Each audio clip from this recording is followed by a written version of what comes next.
Guillaume Soro, je n'ai plus faim. Je n'ai plus soif de pouvoir. Je n'ai plus soif de rébellion. J'ai été contacté par les rebelles du Niger. J'ai été contacté par les rebelles de Mauritanie. J'ai été contacté par les rebelles du Burkina Faso. J'ai été contacté par les rebelles du Mali. Enfin, quand on a tout gâté, je les ai dit non.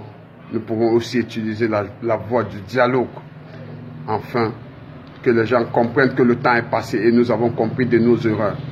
Aujourd'hui, si nous insistons de retourner en Côte d'Ivoire, c'est pour d'abord, en première place, demander pardon aux familles des victimes de la crise post-électorale qui n'ont jamais fait leur deuil, qui n'ont jamais tourné la page.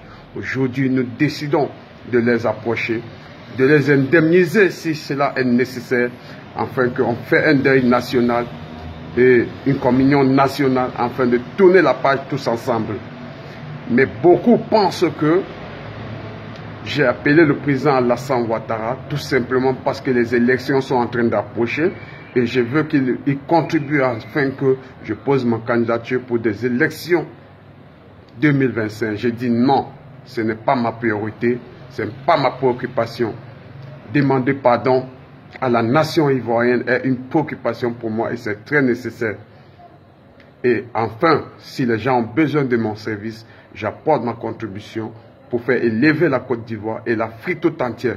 Ça, ce sont les propos de Guillaume Soro qui a besoin du soutien de ses frères africains et de la Côte d'Ivoire en particulier.